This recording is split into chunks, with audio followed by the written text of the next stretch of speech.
Hello and welcome to my channel. This video is about factoring quadratic equations.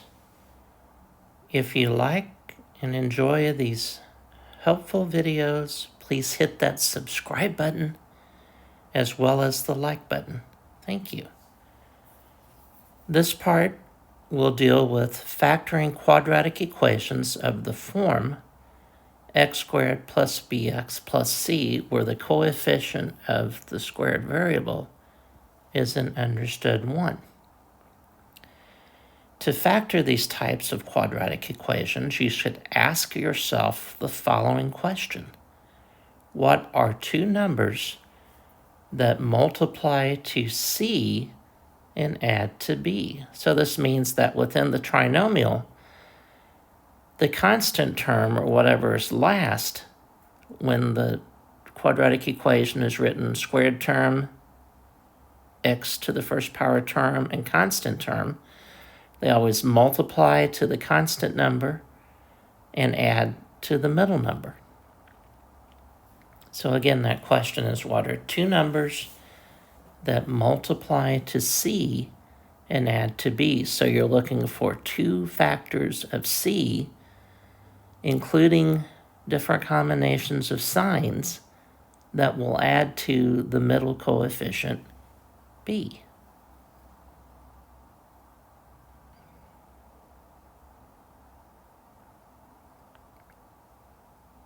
So for our first problem, we'll factor x squared plus 3x plus 2.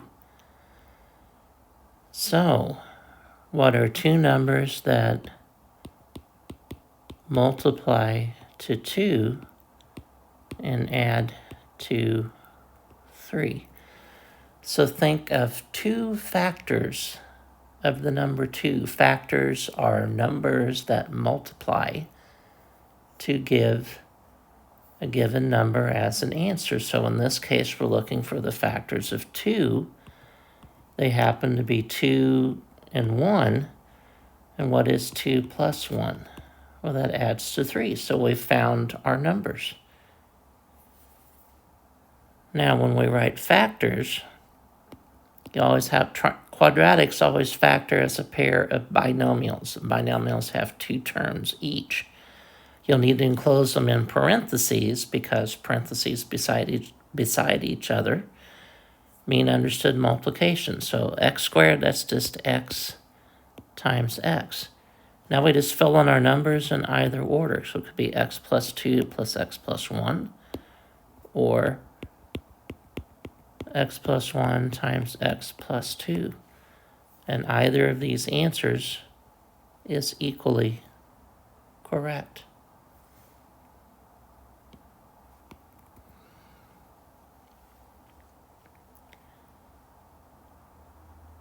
Let's factor x squared plus 13x plus 36. Please pause the video and then restart once you have an answer or if you have any questions. Now let's ask ourselves the factoring question. What are two numbers that multiply to 36 and add to 13? So now think about factors of 36. 1 times 36, oh, that's too big. 2 and 18, no. 3 plus 12, no. 4 times 9, bingo. How do I know that is the correct one? Well, 4 times 9 is 36. 4 plus 9 adds to 13. So these are it. 4 and 9. So we write our pair of binomials. We've learned that x times x is x squared. It does not matter the order that you write the two number factors within the binomials. So one possible correct answer is x plus 4 times x plus 9, or x plus 9 times x plus 4. Both of those answers are equally correct.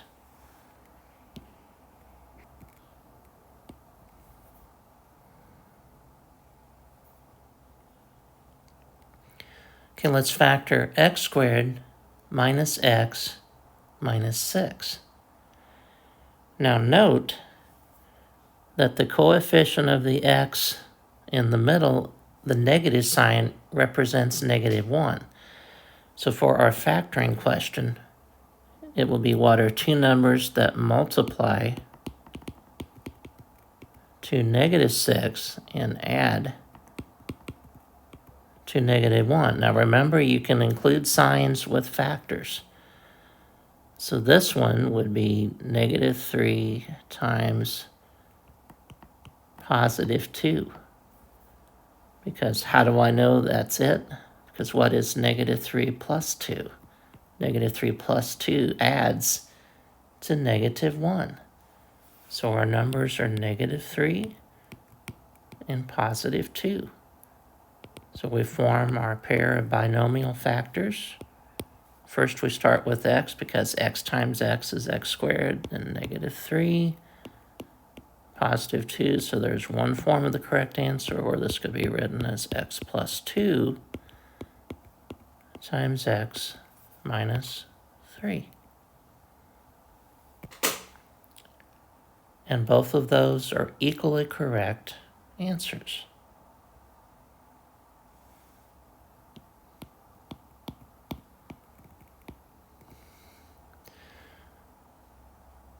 Let's factor x squared minus 2x minus 35.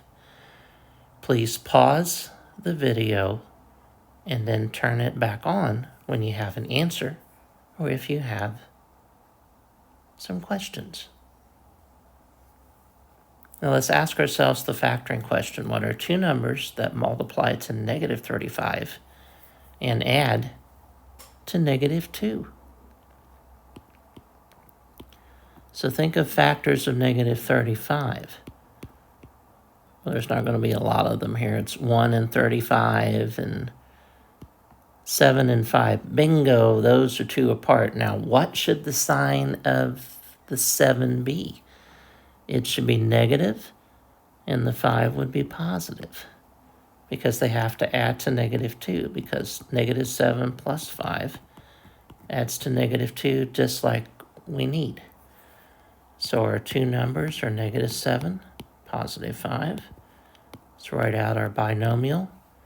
So it'd be x minus 7 times x plus 5, or x plus 5 times x minus 7. And either one of these answers is equally correct.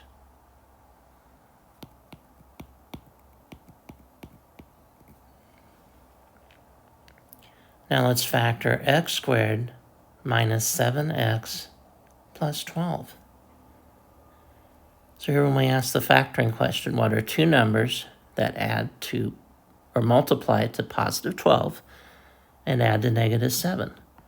So let's think of factors of 12. We got 1 and 12, 2 and 6, 3 and 4. That's all of them. Well, clearly it's 3 and 4, but the 3 and 4 have to both be negative, because -3 minus 4 is -7. Now think about this. What is -3 times -4? That is +12, because a negative number times another negative number is a positive number. So these are it. So the numbers are -3 and -4. And we can write this as x minus 3 times x minus 4, or x minus 4 times x minus 3. Either one of these answers are equally correct, and that's due to the commutative property of multiplication, which says that it does not matter what order you multiply your factors.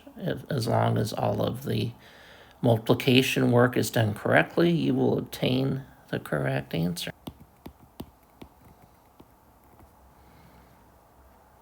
Let's factor x squared minus 16x plus 63. Please pause the video and turn it back on when you need to check your answer or if you have any questions. So now let's ask ourselves the factoring question. What are two numbers that multiply to positive 63 and add to negative 16? Let's think of factors of 63. 1 and 63, that's too big. 3 and 21, too big, because the difference is 18. And then we have 7 times 9. Bingo, that's it. Because negative 7 minus 9 adds to negative 16. And negative 7 times negative 9 is positive 63. So the two numbers are negative 7 and negative 9. And we can write that answer as x minus 7 times x minus 9, or x minus 9 times x minus 7. Both of these answers are equally.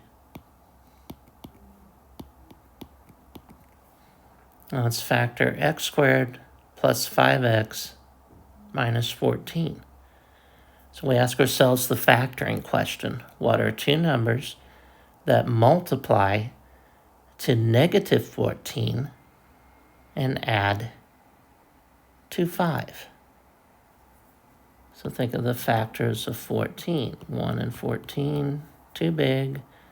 7 and 2, bingo. 7 minus 2 is 5. 7 is positive, 2 is negative.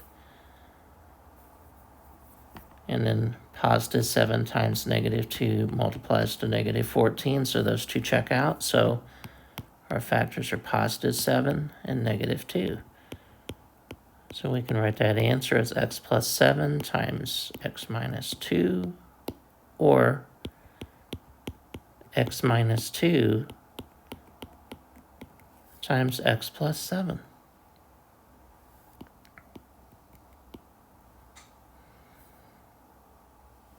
Now we're asked to factor x squared plus 7x minus 60.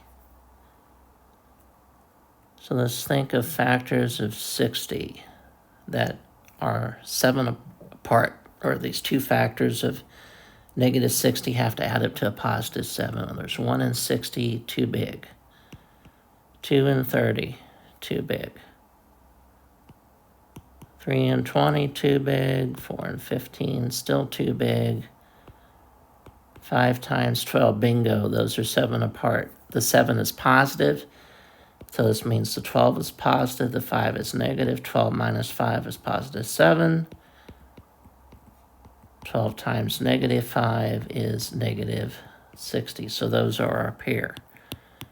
Positive 12 and a negative 5. So we write the answer, x plus 12 times x minus 5, or x minus 5 times x plus 12. Either of these answers are equally correct.